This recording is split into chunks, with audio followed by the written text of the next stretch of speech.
सांग्रांशाला आगरतला सिटीनि हामग्रानि बागै थानाय 4 आगस्ट एबा 5 सालाव एएमसीनि बाजेट नतयै साक्लाइखा आगरतला म्युनिसिपल कर्परेशननि मेयर दीपक मजुमदार 10 आगस्ट एबा स्रां सालाव जत कर्पोरेटर नतयै अ बाजेटनि याप्रि नाहारका मेयर आवलिनि हामग्रानि बागै गाहाम लामा ड्रेन जिम सनामजाकमनि ते जत वाटन कायसा कायसा पार्क सनामजाकमनि अब हाय सामुं बुतां नाहारि दंगो आगुलिनो नाथ्यत खलायनायनि बागै सामुं बुतां नाहारजागै दंगो एएमसीनि बखागदै ते आवलिनि लुकरकनि इमांनो मुक्तां खलायनाय बागै गाहाम नायकल मुनि याप्रि नाहारका हनि शाखा मेयर दीपक मजुमदार এই বিষয়ে ভালো কথা বলেছেন। এই বিষয়ে আমরা আলোচনা করেছি, বাজেটের বাইরেও কিছু আলোচনা হয়েছে যে যেহেতু আগরতলা বা এই ডিস্ট্রিক্টে ডেঙ্গুর প্রবণতা বৃদ্ধি পেয়েছে, যাতে শহরবাসী কোথাও ডেঙ্গুর প্রবণতা না বৃদ্ধি পায়, সেক্ষেত্রে আমরা বিভিন্ন জোনাল অফিসারকে আজকে ইনস্ট্রাকশন দেওয়া হয়েছে এবং কর্পোরেটরদের বলা হয়েছে যাতে প্রতি বাড়িতে মশার স্প্রে করা হয়, ড্রেনগুলি যাতে নিয়মিত পরিষ্কার করা হয়, যেখান থেকে লার্ভার সিস্টেমে মশার তৈরি হয়। এবং ডেঙ্গু বা ম্যালেরিয়ার থেকে আমরা আগের থেকেই কিন্তু আমরা স্বাস্থ্য দপ্তরের সঙ্গে কথা বলা হয়েছে, আমরা ইমিডিয়েট দু একদিনের স্বাস্থ্য দপ্তরের সঙ্গে বসবো, প্রতিটি ওয়ার্ডে আমরা যাব, প্রয়োজনে আমরা বলেছি যে অন্য আরও কিছু লোক আমরা নিয়োগ করব যাতে প্রতি বাড়িতে প্রতিদিনই যাতে যেতে পারে ডেঙ্গু মশার নিধনের জন্য বা ডেঙ্গুর থেকে এটাকে প্রতিরোধ করার জন্য যা যা ব্যবস্থা আছে, ব্লিচিং পাউডার দেওয়া, কোথাও মশার ওষুধ স্প্রে করা, ড্রেনগুলি নিয়মিত সাফাই করা আমাদের করা হচ্ছে, এগুলিও দিচ্ছি। আমরা ম্যালেরিয়ার সময় আমরা দিয়েছি, তো সেভাবে যেহেতু একটু মানুষ একটু আতঙ্কিত হচ্ছে এবং সেই কারণে আমরা আজকে সিদ্ধান্ত হয়েছে ডেঙ্গু প্রতিরোধে বা প্রবণতা কমাতে যাতে নতুনভাবে কোথাও না হয় সেদিকে স্বাস্থ্য দপ্তরের সঙ্গে আমরা 2-1 দিনের মিটিং করবো। এবং অলরেডি আমাদের জোনাল অ্যাসিস্ট্যান্ট জোনাল কমিশনারকে বলা দেওয়া হয়েছে প্রত্যেক ওয়ার্ডে জোনাল অফিস থেকে ব্লিচিং পাউডার দেওয়া, নিয়মিত বাড়িতে মশা ওষুধ স্প্রে করা এবং ড্রেনগুলি পরিষ্কার করার দিকে নজর দেওয়ার জন্য। আগরতলা পৌর নিগমে যেটা আমরা বাজেট পেশ করেছিলাম গত 4 তারিখ, আগরতলা শহরবাসী পৌরবাসীর সমস্ত সমস্যা এবং চাহিদা এগুলিকে সামনে রেখে সার্বিক শহরের বিভিন্ন ক্ষেত্রে উন্নয়নের ক্ষেত্রে সমস্ত চিন্তাকে সামনে রেখে প্রয়োজনীয়তাকে সামনে রেখে বলবো আমরা একটা বাজেট রচনা করে পেশ করা হয়েছিল আগরতলা কর্পোরেশনে সমস্ত কর্পোরেটরের উপস্থিতিতে।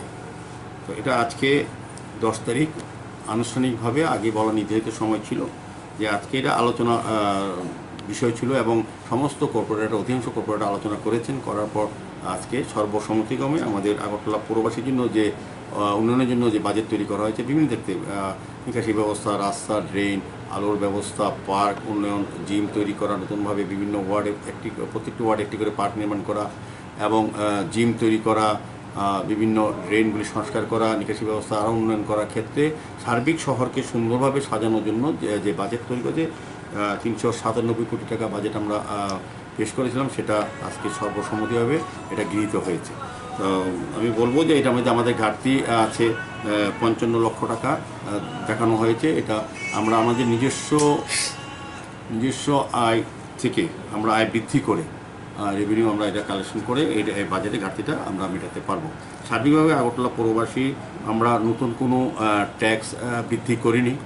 আর তৃতীয় একটা বিষয়, আজাদী অমৃত মহোৎসব উপলক্ষে বিশেষ করে আমাদের প্রধানমন্ত্রী এইভাবে স্বাধীনতা যারা সংগ্রামে উপস্থিত ছিলেন, যারা স্বাধীনতা সংগ্রামে যারা অংশগ্রহণ করেছিলেন এবং বিশেষ করে স্বাধীনতা ফ্রিডম ফাইটারদেরকে আমরা একটা তাদের যে কোনো বিষয় প্রপার্টি ট্যাক্স বলুন, অন্য বিজনেস লাইসেন্সের ক্ষেত্রে বলুন, সমস্ত ক্ষেত্রে আমরা 10% তাদেরকে আমরা রিবেট দেবো, মানে 10% আমরা তাদেরকে এটা ছাড় দেবো সম্মান প্রদর্শন করার জন্য যারা স্বাধীনতা সংগ্রামে অংশগ্রহণ করেছিলেন।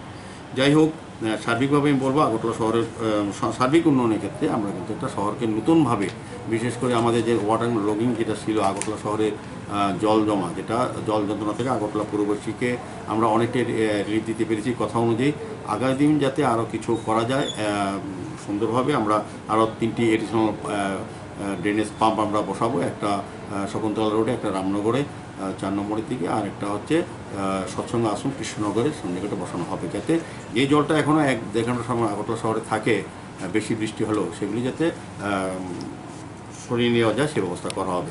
এবং প্রতিটি যেখানে ওয়ার্ড অফিসের প্রয়োজনীয়তা আছে, যেখানে স্থান পাওয়া গেছে সেখানে ওয়ার্ড অফিস নির্মাণের জন্য ব্যবস্থা গ্রহণ করার উদ্যোগ নিয়েছি।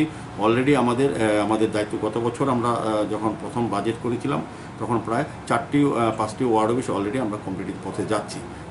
আর দ্বিতীয়ত বাকি ওয়ার্ডগুলি যেখানে জায়গা পাওয়া যাবে সেখানে আমরা করার সিদ্ধান্ত নিয়েছি। কমিউনিটি টয়লেট যেখানে প্রয়োজন, সেখানে অনেক ওয়ার্ড থেকে দাবি এসছে বা চাহিদা আছে বা এটা প্রয়োজনীয়তা মনে করে আমরাও সিদ্ধান্ত নিচ্ছি যেখানে যেখানে বিশেষ আর্জেন্ট প্রয়োজন আমরা বাজারে হোক বা রাস্তার পাড়ে হোক সেখানে কমিউনিটি টয়লেটের ব্যবস্থা করব। সার্বিকভাবে আগরতলা শহরকে নতুনভাবে সাজানোর জন্য এবং মানুষের মৌলিক যে চাহিদা আছে সেগুলি তাদেরকে পাইয়ে দেওয়ার জন্য, আর যে সমস্যাগুলি আছে সেগুলি সমাধানের জন্য আমরা আজকে বাজেট আমরা পেশ করেছি। বাজেট সর্বসম্মতি গৃহীত হয়েছে। আমার বিশ্বাস এবং আশা আগরতলা পৌরবাসী আমাদেরকে সহযোগিতা করবেন এই কাজগুলি করার জন্য। আমরা দেখেছি আমাদের বাড়ি বাড়ি কালেকশন, যে গার্বেজ কালেকশন, শহরকে সুন্দর রাখার জন্য আমরা খুব চেষ্টা করছি।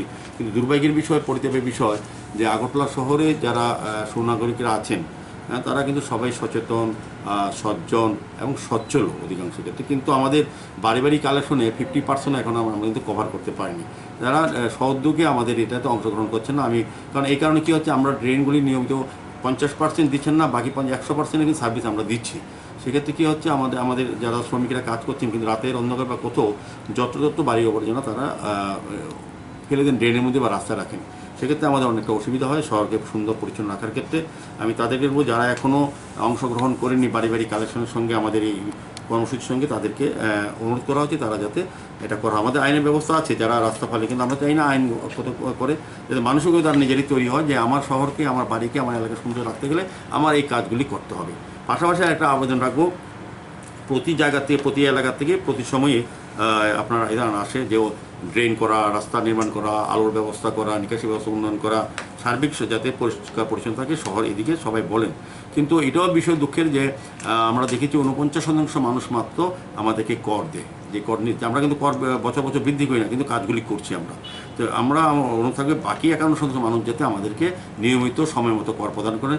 এই টাকা দিয়ে তাদের রাস্তা ড্রেন করার আমরা পরিকল্পনা নিয়ে থাকি, যেটা আজকে 397 টাকা কোটি করা হয়েছে। শহরবাসী সমস্ত দিকে, সমস্ত ওয়ার্ডগুলি এক একটা ওয়ার্ডে এক এক রকম সমস্যা, ভৌগোলিক অবস্থান একরকম এবং এখানে পপুলেশনও এক এক রকম। কাজেই এক একটা ওয়ার্ডে অনেক বেশি সমস্যা থাকে। সেগুলি সমাধানের জন্য আমাদের অত্যন্ত নিশ্চয় প্রয়োজন। আমাদের রাজ্য সরকার আমাদেরকে সহযোগিতা করেন। মাননীয় মুখ্যমন্ত্রী প্রফেসর ডক্টর মানিক শাহ প্রতিনিয়ত প্রতি সময়ে আগরতলা শহর নিয়ে আলোচনা করেন, আমাদেরকে পরামর্শ দেন, আমাদেরকে নির্দেশ দেন এবং ওনার নেতৃত্বেই পৌর নিগম, স্মার্ট সিটি, নগরায়ণ দপ্তর এবং পূর্ত দপ্তর যৌথভাবে আমরা সবাই একসঙ্গে কাজ করছি শহরবাসীর পৌর পরিষেবা পৌঁছে দেওয়ার ক্ষেত্রে এবং তাদের জীবনমান উন্নয়নের ক্ষেত্রে আমরা চেষ্টা করছি। সার্বিকভাবে আমি বলবো শহরবাসীদের আমাদের সহযোগিতা করতে সময় দিতে হবে। দেখতে হবে আগে যে 40 বছর যে কাজটা হয়নি, 1.5 বছরে আমরা অনেকটা কাজ করে ফেলেছি। আমাদের সদিচ্ছা আছে, আমাদের সততা আছে, স্বচ্ছতা আছে, দুর্নীতিমুক্ত প্রশাসন বলে আমরা অল্প সময়ে বেশি কাজ করতে পেরেছি। বাকি কাজগুলো আমরা করবো যেগুলো কমিটমেন্ট করেছি, কিন্তু আমাদেরকে সহযোগিতা করতে হবে। আমি আশা রাখবো আগরতলা পৌরবাসী, পৌর নিগমের সমস্ত কাজে, সর্ব ধরনের কাজে সহযোগিতা, শুধু আর্থিক না, সমস্ত দিক দিয়ে আন্তরিকভাবে সহযোগিতা করবেন। দেখবেন আমরা কথা দিচ্ছি আগরতলা শহরকে আপনার মনের মতো শহর আমরা বানিয়ে দেব। আমরা অনেকটা কাজ করেছি। আগামী দিন আমাদের সরকার, আমাদের মুখ্যমন্ত্রী আমাদের সঙ্গে আছেন, উনি নিয়মিতই আমাদের যোগাযোগ রাখেন। আমি চেষ্টা করব সরকারের সঙ্গে কথা বলে সরকারের অর্থের সহযোগিতা নিয়ে এবং আগরতলা পৌর নিগমে যে বাজেট তৈরি করেছি সেই বাজেট নিয়ে যাতে কাজ করা, তার বেশি কাজ করার আমরা চেষ্টা করব। কাজেই আমি সকলকে ধন্যবাদ জানিয়েছি যে আজকে সুন্দরভাবে আগরতলা পৌরবাসীদের পৌরসেবা দেওয়ার ক্ষেত্রে যে বাজেট তৈরি করা হয়েছে সেটা সবাই লক্ষ্য রেখে কাজ করা হবে।